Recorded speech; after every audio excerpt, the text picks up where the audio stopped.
Yo, what's going on, snipers, and welcome back to our Europe United Draft to Glory franchise mode here in NHL 26. So last episode, if you did not catch it, we had the off season, and this team is starting to come together quite nicely in a way. Like in some ways, it's good, other ways obviously still needs a lot of work, but you can see now we have almost a pretty legit top line for the most part. As you can see, Klinga's up to an 85, we have Benak as an 84, and then we did just draft this Mitej Horomis guy, so I'm very excited to see what this top line can do this season. Hopefully we continue to get those guys developed very goodly. And then in terms of the rest of our lineup, obviously there's still a lot of work to go, but we do have a little bit more potential in our lineup now because we did draft some guys like Koshrain, who's got low top 9 potential.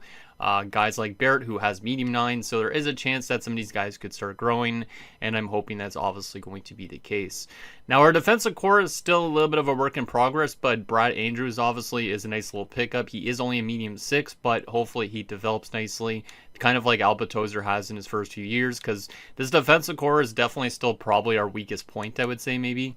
And then from a goaltending perspective, obviously we need still some more development from guys like Lysak. So excited to see what this team could do this season. I'm expecting us to probably win multiple games for our first time in franchise history, but I'm not honestly sure how much wins to really anticipate because I think this top line could do some good damage, but I'm not really too sure about the other lines and all that. So excited just to see what the team could do, and hopefully, like I said, some of these guys continue to develop and surprise us.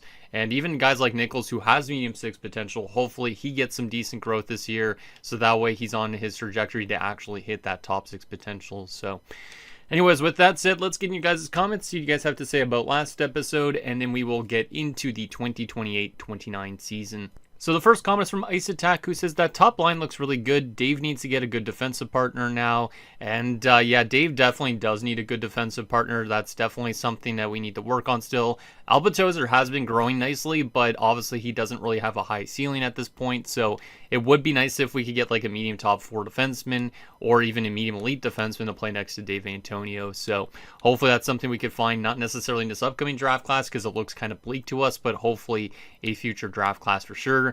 And then again, we did draft Paco, so maybe Paco is one of those guys that could jump up a lot in potential. He will be playing in the AHL this entire season, but he does have good potential to become maybe a number 1 defenseman for us if he grows really well. The next comment is from IceCult_KR, who says you should 100% have the draft settings on high. And I'm still not too sure if I actually really want to change anything with the draft settings because I feel like it might make it too easy if I start upping the draft class quality and all that type of thing. So I think for right now I might keep it the same. But obviously if we are consistently running into these weaker end draft classes, maybe we should try and up it a little bit so that way we actually have a little bit more depth to the draft, because right now it seems like there's still a lot of like bottom 6 forwards going and all that. And obviously we'd prefer there to be some like good steals in later rounds. And I think this might be one of the first drafts that we eventually start to see more low leads and that type of thing. So hopefully we could grab ourselves some. The next comment is from the Leafs fan, who says, from what I've seen in franchise mode, the head coach you have could really impact your team, does well or not. If you were to hire a plus coach, this team could be in a wildcard spot. No joke. And yeah, I have seen that there's pretty ridiculous stuff when you change coaches. So I think for this season, I'm honestly thinking of just keeping up with this head coach as a C coach. And eventually, once we actually have kind of like that maybe core intact, then we'll start to see if we could upgrade our coaching staff a bit. But I think right now it's not necessarily a super important thing. Like maybe at some point we could take this AHL head coach and make him our head coach in the NHL. He does have B- overall, so it's not terrible, but obviously, once we become a really good team, we're going to need to find ourselves an A coach if we can that works well with as much players as possible. Next comment is from Siren Taco, who says maybe Bob Paco becomes the Olli Houghton of the series since he was also drafted in the 6th round. You should also bring in coaches with good teaching grades for the first few seasons so they could develop your top prospects. And yeah, that's the only thing about coaching related. We probably should look for coaching staff with good teaching grades eventually, just to help our guys actually start developing. Now, I think our initial team's developing fine, but obviously the guys in the minors, if they're not growing a ton, maybe we need to start looking into some new coaching staffs. And he was saying maybe Paco could be the Olli Houghton this year. Maybe he can. Olli Houghton was a fantastic player in my Islanders franchise mode, even though that team never won a cup. He was definitely one of the best offensive defensemen I've ever had. So hopefully Paco is one of those guys that jumped from a 49 overall to like a 65 within a season. And then who knows, maybe he'll be in the NHL relatively soon. The next comment is from Offseal, who says, I would suggest Benak for captain as well, but you have to check the morale screen to see if anyone is a leader. And yeah, I don't really know still on who I want to name as a captain, but we might as well take a look and see who is actually a leader on this roster. And according to this right now, Schmidt is a presence. He was just drafted. Nobody else is a leader. Looks like some people are trending a bit downwards, but it's not terrible in terms of morale. So yeah, we don't have an actual leader on this team yet, so I guess we'll wait and see who ends up emerging as a leader. In the AHL, this guy's a leader, and he's not a player I drafted, so I don't really care too much, but definitely we need to find maybe somebody with a little bit of a leader as a locker room chemistry type of person. So who knows, maybe we'll have a captain next season. Maybe we won't name a captain until we decide on what number one player on our team. But I think right now, obviously, these beginning years, we don't really need a captain considering we've only won one game up to this point in time. Next comment is from Mike Garbrandt, who says, leave the draft quality the same. Make sure you edit or set your scouts, and I would look for better teaching coaches for sure. Play the high potential players. And yeah, maybe we will look for some better teaching coaches. I don't know how good our current coach is at teaching. Like if we scroll on over to here, his teaching, yeah, is not the best. Same with the AHL coaches. So maybe we look for better teaching coaches right now. Or we'll wait till the offseason. I honestly might just wait till the offseason because I just prefer to do it in the offseason rather than the season. So I think for now we'll be fine. But there is definitely like some really good coaches out there. But obviously we don't want to simulate too good. But if we look at like teaching grades, there is a couple A+ ones, but most of them are like goalie coaches. There is a B coach that has A+ as a teaching grade, but I feel like that would make us maybe too good right now. So I think for just the time being, we'll probably not hire ourselves a new head coach, but maybe at some point we'll look into this guy named Kostopoulos or something like that, just because it seems like he's a good teacher for a team. The next comment is from the Big Tree Trunk 33, who says, think you could have signed him for 8 years if you raised his salary towards the salary he was asking for. I believe he had no interest because the initial salary demand was too low per year for him to sign at that amount for 8 years. So he's talking about the Adam Benak contract, which I kind of had a brain fart when I was offering him that contract. But I think it's still a good idea at least to have on a little trial run just to see how his potential keeps on getting. But obviously we are going to have to probably pay him a decent amount of money once these 3 years in, but I think I'm prepared to do that because I think he should put some good numbers next to Klinga and also next to Hromas, hopefully. So we'll obviously see how he does with his first year under this contract, and maybe we'll make a decision when we get to this point in 2032 if he deserves a long-term contract or we should maybe just hold on to him short-term. But I think obviously the long-term is probably the main thing for us because we don't really have any other good potential centers other than Mullen, I guess, at this moment. And those were the comments we got in last episode. There was actually a lot more, but I just really don't have the time to read through like 20 comments. Or I've read through them all, but I just don't have the time to actually read through them all in video format. So I apologize if I didn't get to your comment. Obviously, I'll try and get to more comments in future episodes and all that. But I just want to see what this team is made of. Like, I'm honestly not really too sure what to expect from the season. Like, we actually have 4 80+ overall players. Like, we're starting to build up an okay AHL team with, like, some NHL players. But obviously, there's still a lot of work to go in terms of, like, defense, goaltending, that type of thing.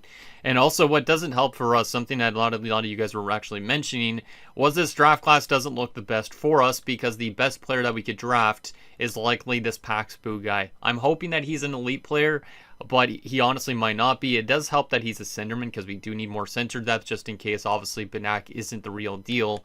But there really isn't a lot of players in the first round that we could actually draft, so it's definitely going to be a tougher draft for us than it has been in years past, but obviously we're hoping that we could find maybe some low lead steals in later rounds to kind of suffice for that. So I think we're ready to continue into the season. We could set some season goals, but I honestly just don't think I want to put any pressure on this team because obviously we're still a shitty team. So let's simulate to the start of the preseason. And I am very curious if this team's going to win 5 games or if they're going to win like only 4 games or how many games they're going to actually win. Because like I said, we've only had 1 win up to this point in time. So we are going to set it to strength training just because that's what was recommended. I think it was by Off-Sealy like last episode or something like that. And for our season goal, we are probably still like far on paper. Yeah. Yeah, so there's still a lot of work to do before we become a good team, but obviously, like, we have almost a legit top line now.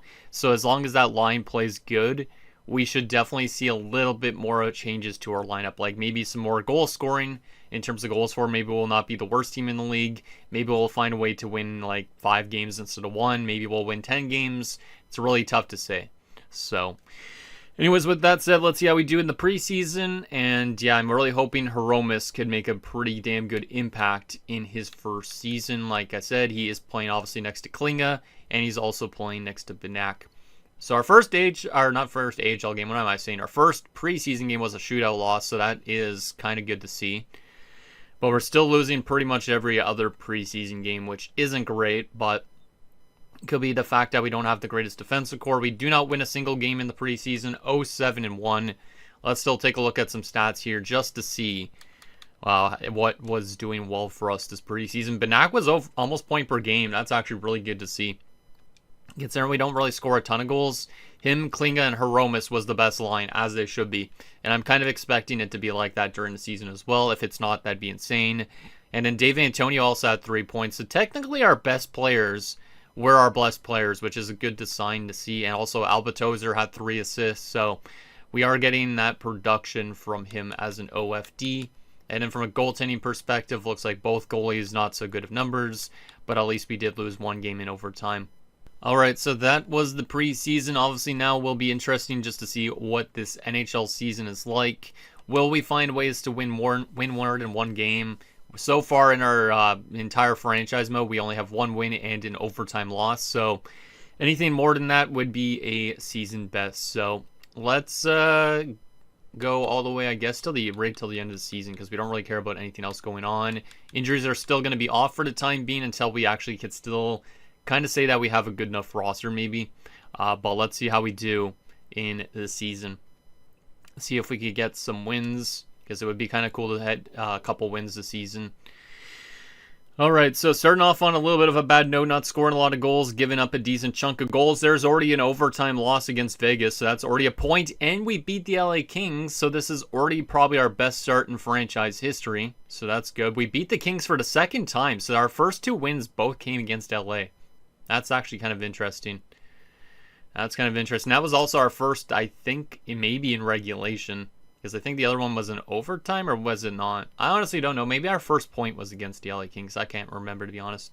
Hey, there's a second win over the Carolina Hurricanes, 5-2. So, yep, this top line is definitely helping us get a couple more wins than last year. We're already 2-12-1, which isn't good, but we are still finding a couple good games here and there. Obviously still having some blowout games, but definitely not doing as bad as we were when we were allowing like 18 goals in a game. But definitely still these long-ass losing streaks, so hopefully that could end soon. Maybe get a 3rd win. Not yet. Come on, boys. Let's find a way to get a 3rd win. Actually, was our first win against the Oilers? Yeah, our first win was against Edmonton. Our first point was against the Kings. That's what I meant to say. I just completely forgot for some reason. Because, yeah, we beat Edmonton last year. And then the year before, we lost in overtime to the LA Kings. So that's how it worked out. There's a 2-1 loss to Philadelphia. That's not a terrible loss. At least it was a close game, but we did not win it. Damn, we're still not winning as much as I was expecting maybe this season. Because I was kind of hoping we'd get closer to double-digit wins, but the depth is definitely the main concern right now, is just finding more players that could help out that top line. Because the top line's probably scoring most of our goals every single game, I would assume. And now we just lost a game 11-1, so much for those games where I said we get completely destroyed in. Can we find a way to get any more wins on the season, or are we just going to still consistently get a little bit better every single year? Because right now that's been the case. So, Carolina again, 7-2 loss this time. Yeah, it looks like right now that this team's literally just going to take a step forward each season. 7-5 loss to Utah. That's at least another close game. Good offensive effort. Can we get another win here, please, boys? Just give me at least one more win, maybe a couple more wins, just to say, hey, we actually outplayed last year by a lot. Because one more win than last year only would be kind of disappointing, but maybe not. There's another win. There we go. We do beat the Islanders, so that's good to see, 4-3. But we lost 14-2 to the Rangers. So we are still having those terrible efforts, but it's because obviously our goalies are not even NHL goalies yet. So we lose that game in overtime to Buffalo, so there's another point. So there is definitely some step up from last year, but definitely still that consistent theme of losing. But eventually, once we get to that depth on our team, like I said, I think we'll obviously find ways to win more often. It's just all about getting that top line to commit long term, and that way we don't have to worry about guys leaving to free agency and that type of thing. All right, let's go past the deadline on a 357-2 record. Boston at the trade deadline. Looks like probably somebody on waivers, I'm going to guess, just because it's a trade deadline. No, there wasn't. And we lose 14-0 that game. Goddamn, man. Come on, boys. Give me 2 more wins. I want to see 5 wins, maybe. 7-1 loss to the Kings there. Game against Minnesota. 3-1 loss. At least that's a close effort.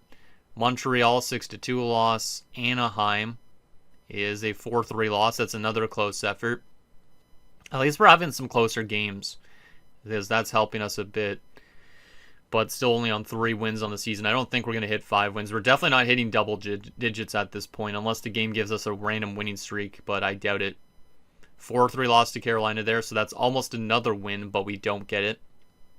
San Jose, we lose in overtime, okay. And then we beat Utah, so there's a nice little streak of points. So we are on 4 wins. Can we find a way to get that 5th win before the season ends? But at least we have points in 7 of our 82 games this season, I think. That's what it's looking like, at least. Can we find a way to get that 5th win? No, we do not there. What about against Florida? Probably not, right? Nope. So we finished off the 2028-29 season on a 475-3 record, but it is better than last year. We finished with 11 points, which obviously our best before this was only, I think, 2 or 3 points. So definitely a step forward, but obviously there's still a lot of work to take that giant step forward. So let's take a look at some stats here. I'm going to hide everything again just to kind of make it a little bit more surprising. So let's take a look first at the standings, see where we finished in the entire league, which is probably dead last. Yep, not a surprise. We were only 50 points behind the St. Louis Blues, but that's obviously still a lot of work to go. We needed 23 more wins to catch up to them. And you can see LA was actually down there, so that's probably why we did beat them at one point in time. In terms of goals for per game, we scored 1.66, so we actually scored over 100 goals this year. I think the first few years we were scoring under 100, if I'm not mistaken. So the top line probably helped out with that a lot.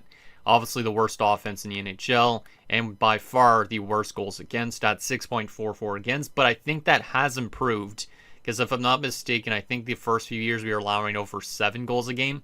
So those, at least both, I think are better. Our power play percentage is at 10.4, which is not the worst in the league. So at least we weren't the worst in the power play. We are a little bit better than Anaheim. And then on the penalty kill, our penalty kill was disastrous at 72.1, which was dead last. 1-40 on home ice and 335-3 on the road. 1-8-1 in our last 10 to wrap up the season. All right.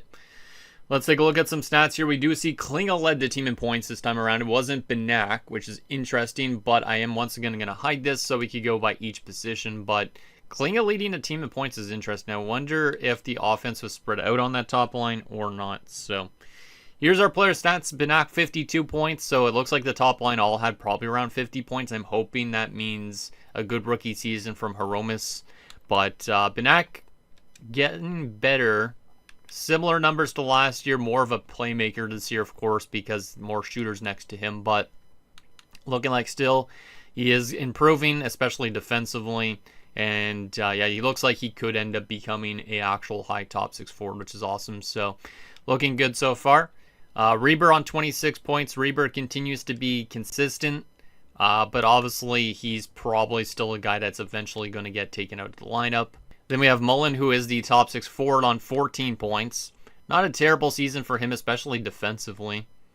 But if we look at his comparison, he got better from last year, much better actually defensively, which is good. And he's up to a 68 at 21, which is a little bit low for a medium top 6, but he's on pace to maybe actually become like at least a 79 or something like that, so more of a bottom 6 option. But at least he's developing for a guy that was picked in the 3rd round.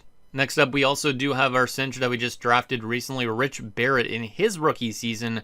14 points. He's up to a 64, medium 9. Obviously, still a lot of work to go for him in terms of development, but not a terrible rookie season, all things considered. And then Sazongoth is not really doing much for us offensively, only 8 points.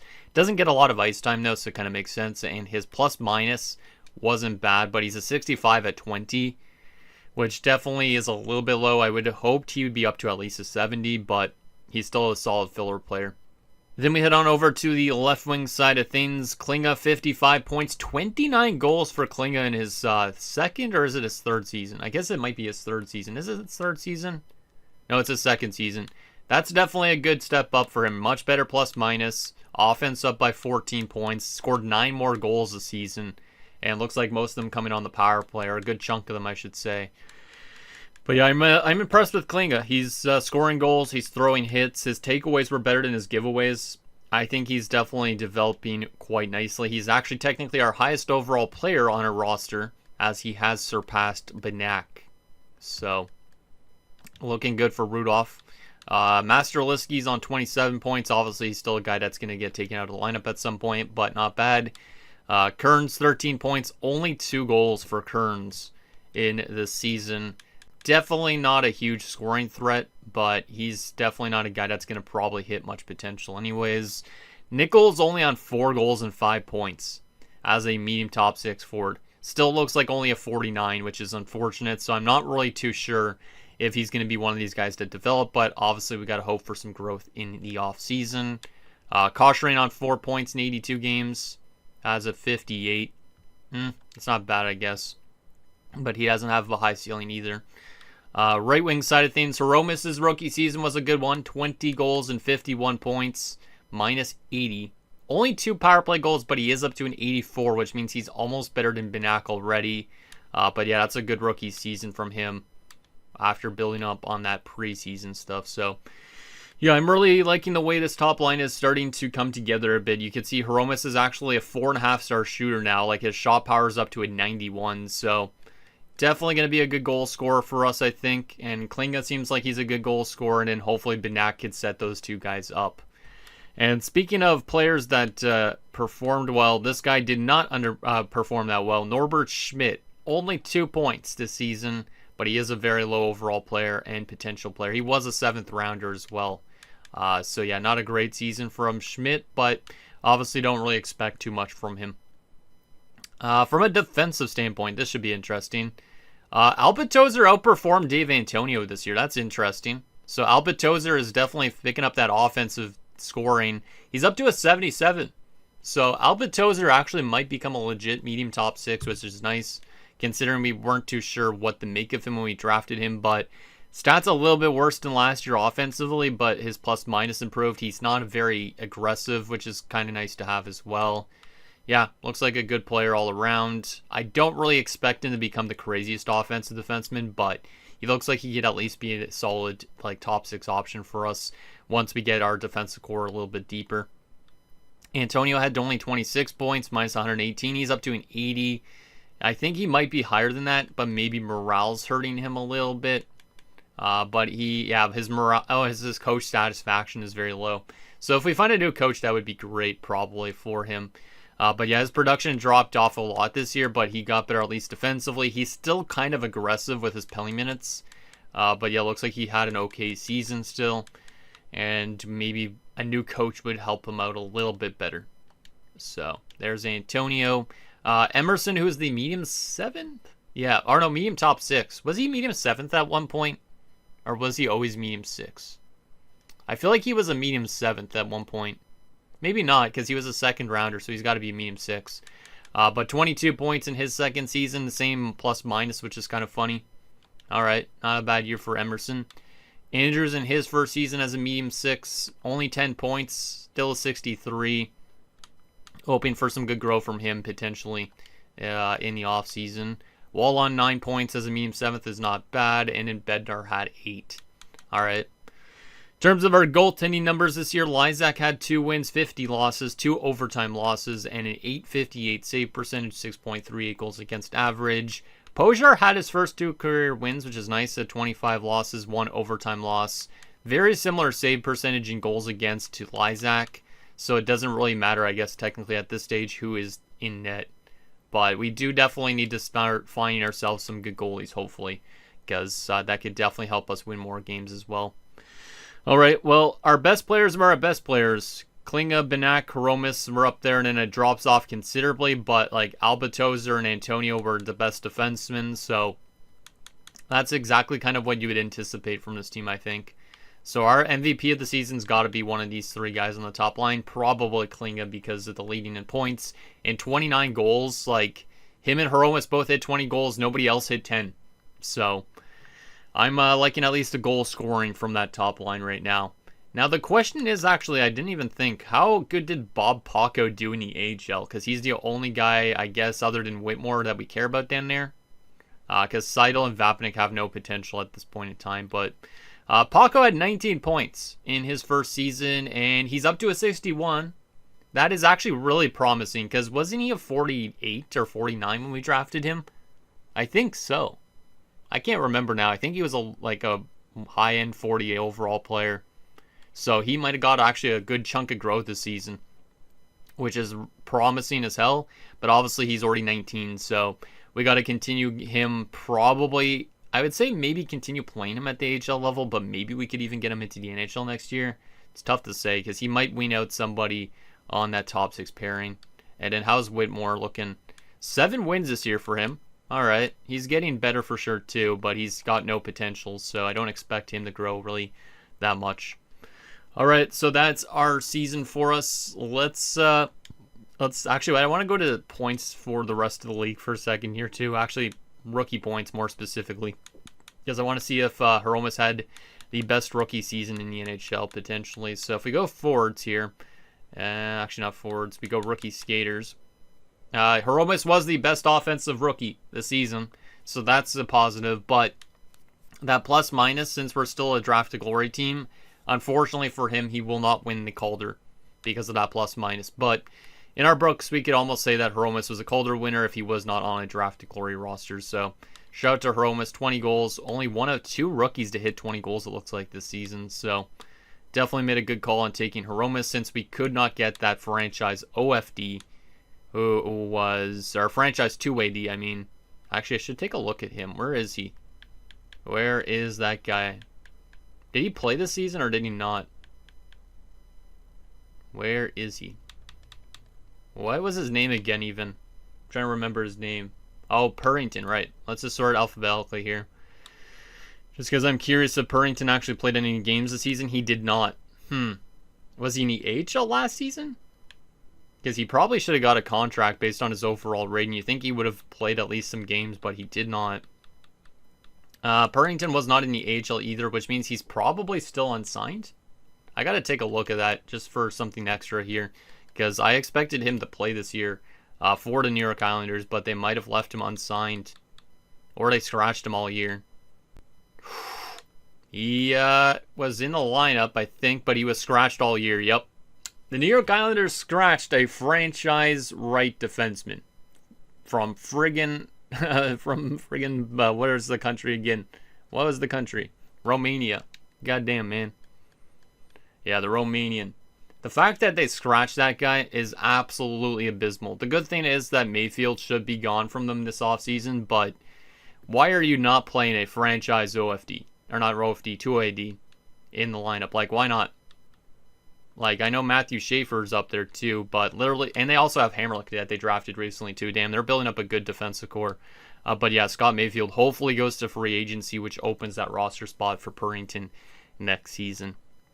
All right, well, now comes some fun part. Obviously, we still don't know about how good the draft class is, so we got to find out who wins first the Stanley Cup in that. But I'm kind of a little bit worried about this draft class just because, like I said, we will not be able to find anybody that's supposed to go in the top 5 for sure from a country of ours. So I'm not really sure if we're going to make a huge reach at first overall, but I'm hoping at least some of these guys in later rounds have lowly potential, so that way we don't look as bad. But definitely going to be one of the worst classes we've had in quite a while, I think. But I'm hoping like there's maybe a bit more depth to it. And then hopefully next year has a good redemption class for us. So anyways, who's going to win the Stanley Cup in 2029 is the question. The Vegas Golden Knights and Colorado wins the Calder Cup. Let's stop the sim here for a second. And let's take a look at those awards. Who did Vegas beat for the Stanley Cup this season? Out of curiosity. The Montreal Canadiens. Vegas and Montreal again, huh? That's the Stanley Cup finals I would not believe for 2029, to be honest. But Rangers got to the conference finals. Chicago got to the conference finals already, too. And AHL was Colorado beating the Adirondack Phantoms? Or no, Lehigh Valley. I'm just thinking of Adirondack because of my old roster builds and stuff. Goddamn, man. But Lehigh Valley. Yeah, I should have known that because of 2BC's guy being in Lehigh Valley for a bit. And he didn't know where Lehigh Valley is. Alright, so yeah, Vegas winning the Stanley Cup. Let's take a look at the awards. So yeah, the first 4 Stanley Cup champions in this franchise mode are Edmonton twice, Toronto, and Vegas is the first American team to win since the Florida Panthers. Toronto won the President's Trophy, and it was Vegas, Montreal in the first round of the Cup Finals. Art Ross went to Austin Matthews this season, same with the Hart. Charlie McAvoy wins the Norris, that's an interesting one. Nathan McKinnon, the Lady Byng. Ramsey does win the Calder because of the plus-minus, but obviously would say Hromis probably could have been that guy if it wasn't for that minus 80. Shea Theodore won the Conn Smythe. I don't think that's what I was expecting. I was expecting maybe more like Eichel or somebody like that, but Shea Theodore, a Conn Smythe winner. That's a really strange one. I don't think I've seen a defenseman win it in quite some time. Soderblom won the Vezina. That's kind of a weird one too. I didn't realize Arvid Soderblom is that good apparently, but shout out to Arvid Soderblom. Shesterkin wins the Jennings for the second consecutive year. Dave Antonio wins his second Bill Masterton, so at least Dave's winning some awards. He might not be captain yet, or captain ever, but he does win himself another Masterton.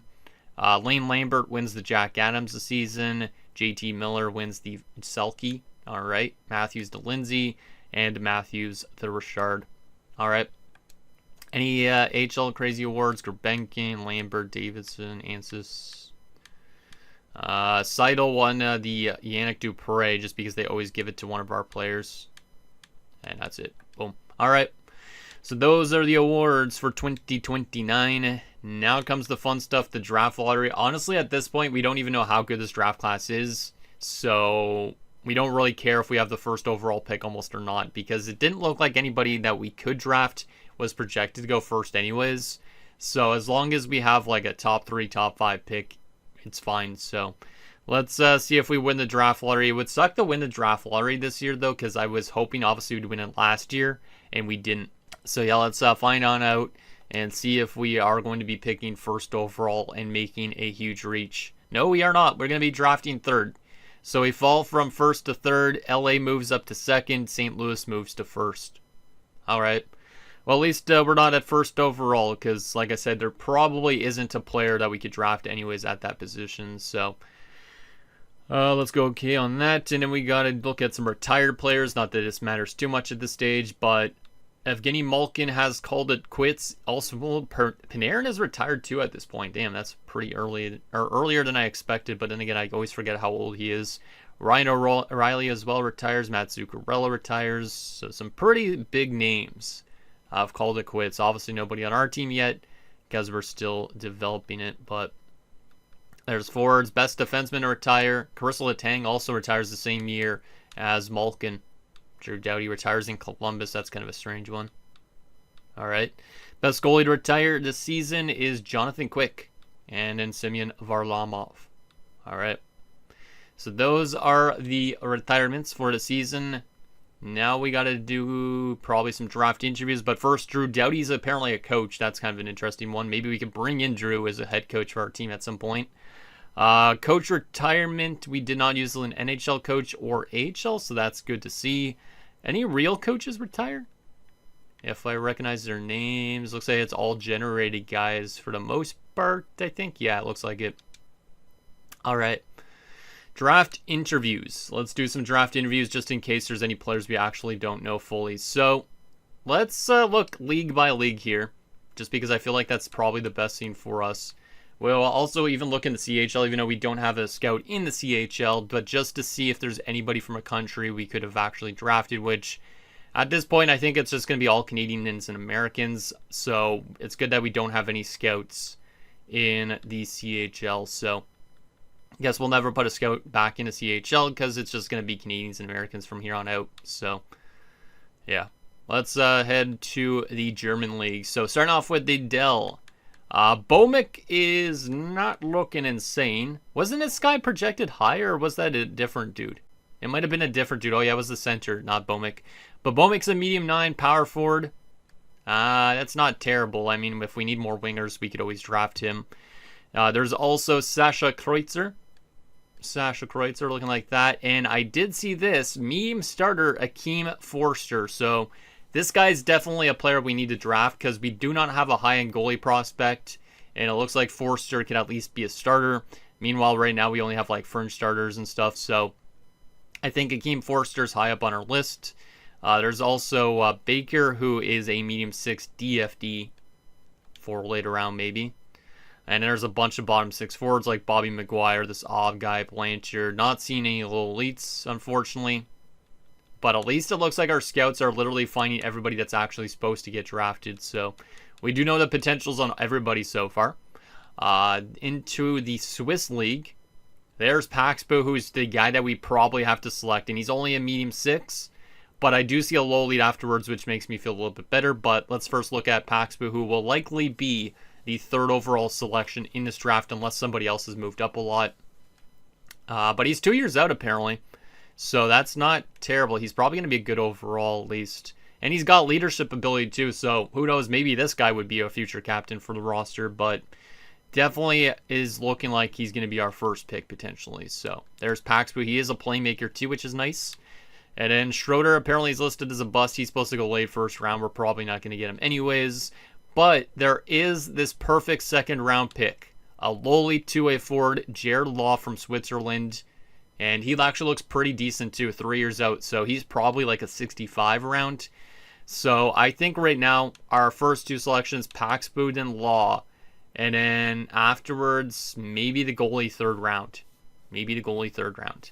There's also a medium 4 2-way defenseman, which is kind of nice because we do need more defensive help. But he's also supposed to go the same round as this low lead. So we could always decide between the 2 of these guys. But Fuller doesn't look as good right now, but he looks like he should be decent. There's also Faith, who's a power forward as a medium 9. There's the Belgian guy in Harris, who is medium 6. At least it looks like we're going to be able to get a player in every round. And most of them should be a little bit useful. I should pin this Oliwa guy as well, just because he actually has some potential. This guy's a low 6 and supposed to go undrafted. Huh. That's interesting. So maybe a future year we could draft that guy. We head to the Czech Extraliga. Kabina's only a medium 9. So yeah, once again, probably not a guy to take very high up. So that medium 6 is likely going to be our selection. Reagan's medium 9 as well.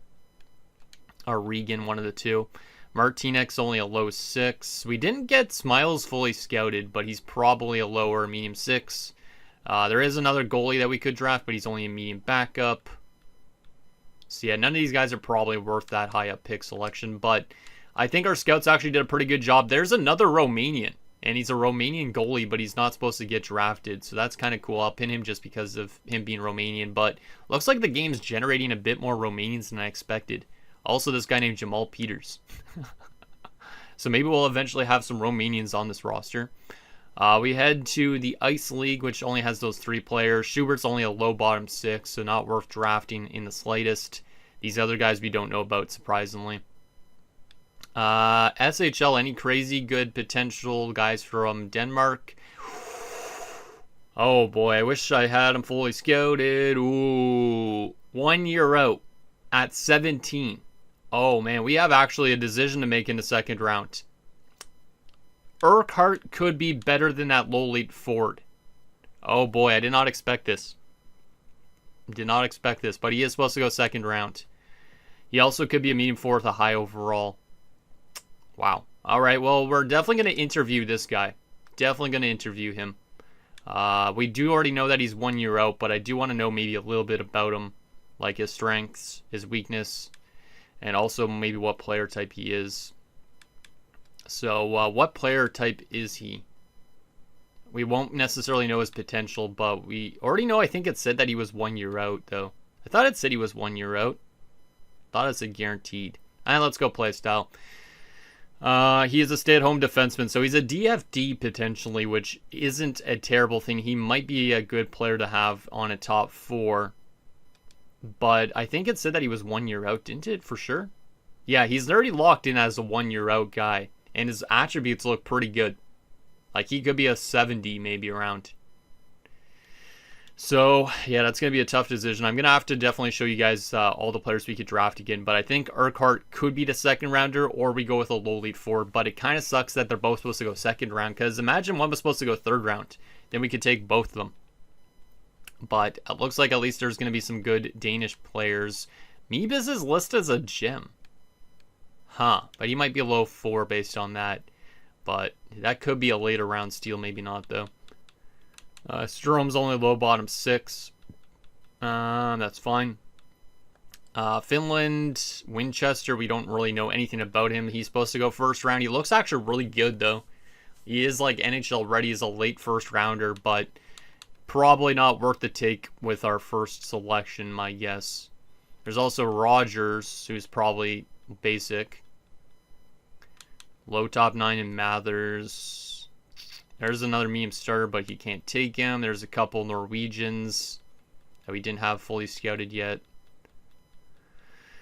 Alright, so I think we have an idea of what we want. There is no Polish guys in Russia appearing, unfortunately, so we will not be able to find one, and there's no rest of the world. So our decisions are as follows. First round, we have, obviously, probably Paxbu for sure. Paxbu is likely the first round selection. Second round, though, it becomes between Jared Law and that defenseman. Jared Law looks like this 3 years out, so he's probably like a 65, which is pretty damn strong. But then we head on over to the SHL, and there's Urquhart as that defenseman. And he actually looks better, technically, in terms of overall. Not necessarily guaranteed in potential that he's a low lead. He could be a low top 4, medium 4, but he's 1 year out. And he could be a very solid defensive defenseman. Now, obviously, we already have Antonio as a solid defensive defenseman, but this guy could be a really good second pairing option behind Antonio. So, who do we go with second round? Is it Urquhart or is it that low lead forward? Because it's got to be one or the other, probably, which kind of sucks. And then, obviously, the pick after that round, like I said, is probably going to end up being that goaltender enforcer, just because he's got that medium starter potential. So, I think that's probably our plan, is we take that one guy, and then we have to make a decision between the forward or the defenseman, and then we go with the goalie. Everybody else, I'm not too sure if they're going to be good or not, but I think we at least have a good idea of what players we can actually pick up in this class. If I sort by potential here, Urquhart could honestly be a medium elite with a good overall, but he could also be a low elite, which a low elite would be nice too. But yeah, I wish Law was honestly supposed to go third round, because if Law went third round, I would definitely take him probably third round, and I would take Urquhart second. But Urquhart's only 17, and he's looking 1 year out, so he will be an impact player pretty early into his career, which is nice, and gives us more stability on the defensive side of things. All right, any last things we need to take a look at? I think there is. We got to take a look at progress reports. We got to take a look at, obviously, the contracts coming up this offseason, which I don't know if there's any super crazy ones. There might be. But let's go to progress reports and see if we're getting any crazy good growth. So, starting off with our centers, Benak is an 85. Looks like he's getting some statistical and natural growth, which is good to see still. Reber's a 71 on statistical. Mullen's up to a 70 now at 21, so Mullen still might actually have a chance at that top 6, which is good. Zongoth up to a 66. Keller only a 66. He's probably going to get weaned out soon. Barrett went up to a 66 too. That's actually pretty damn good for Rich Barrett. He did drop off in discipline, but that was from the preseason focus, I think. Left wing side of things, Klinga's up to an 86. Looking pretty damn strong. Yep, just natural growth for him. All these guys are on like kind of statistical growth. I don't really expect much of these guys to actually mean anything to our team. Hromis is up to an 87 on a lot of statistical growth after his rookie season, but he also does have a lot of natural. So he's probably not an 87, but he's technically the best player on our team after 1 year. And then Zaheski didn't really matter that much. Defensively, Antonio's up to an 84, all on natural growth, which is really good. Albatozer's on a 77. Albatozer next to that DFD would be kind of great for the second pairing, but the DFD doesn't play right side, I don't think so. But Albatozer could use a good DFD next to him. I wouldn't mind that. Emerson's up to a 68. Bednar's 67. We don't care about Lundstrom. Andrews is up to a 64. Seidel up to a 63. And then goaltending, Lysak's up to 66. Not really getting a lot of growth, so that's why we definitely need that medium starter. And Pojar is up to a 63. So Pojar is getting closer to taking that starting job, which is kind of weird. But yeah, I definitely think we need that medium starter at this point. Whitmore went up a little bit. How about Paco? Paco up to that 61 we saw, and also Wall up to a 61, speaking of which. But Paco got 24 points of growth this season, and all of it is natural growth. And that's exactly what I was hoping for with him. So I really hope next year he gets a lot of growth too, because technically at the moment he's not good enough to get into our defensive core in terms of overall rating. But maybe another AHL year and he could be a 70 plus. So I'm impressed with Paco. Very impressed. We also did have Schmidt, who went up to a 53, got 15 points of growth. Nichols up to a 52, kind of a little disappointing. Koshrain's up to a 60, that's actually not terrible. And then Ramsey's up to a 59. I forgot he was in the AHL last year too, right? Yeah, 7 points. And still not a crazy offensive player, but at least he produced a bit. All right, well, that's not too bad. That's a good year for growth and a decent season. Let's go to the contract situation now. What's the offseason looking like ahead for us? Dave Antonio needs money. That's what I thought. And same with Albatozer. So Dave is definitely going to be needing a long-term deal on this defensive core. Right now, he only wants a 4-year deal that walks him to free agency. If we go to 8 years, he wants $7 million potentially. So if we go close to what his demands are, which is 7.125 right now, it is not going to be enough. But if we jump this up probably to closer to 8.5 or something. Yeah, 8.5, maybe even closer to 9 he'd accept. But I feel like that's a bit much for him right now. But he does have the potential to become really good. So we might have to think about a long-term deal. If I gave him a clause actually involved, then I could obviously lower the money. And I could probably get him for under 8 million with a no trade clause. Because obviously we can't even trade him anyways. But I might be able to get him for like 7.925 for 8 years. I don't think that's a bad idea. So let me know what you think with that. Albatozer is also going to probably cost a little bit. Yeah, he's going to cost a little bit. But if we even went 8 years on him, for instance, he's going to cost not a lot. Because he does not have that high-end potential. So we could commit to him if we really want to. But then it might be a bit problems trying to move him out of our lineup. But maybe we think about an 8-year deal for Albatozer. Because we probably should think about stuff like that a little bit more. Lysak's not going to cost a lot. The rest of these guys are probably still going to be two-ways just because they haven't reached an NHL overall yet. So I'm excited, though, for this upcoming draft class. I know it's not necessarily the craziest one in terms of we're not going to get a high-end first pick with our third overall selection, but I think the later rounds we're going to get some good players. And I think it should be a nice draft for us just to build up that depth that I've been talking about. And then hopefully next year's draft as well, we can kind of build on that more so that way that top line has some more good complementary players. And then we get that depth scoring. We get good defensive plays, good goaltending, that type of thing. So anyways, guys, that's going to do it for this episode of our Europe United Draft to Glory franchise mode. I couldn't remember what franchise mode this was for a second, but in next episode, we will take it to another offseason. We'll see what we're working with in terms of the draft. Hopefully, we make a good selection with that second round pick, especially because I think choosing that forward would be great, especially for like the penalty kill since he's a two-way forward. But also that defenseman just seems really intriguing, and I think that could help us out defensively next year, which obviously is still a big weakness at this point in time. So think down below, and I'll see you guys next time.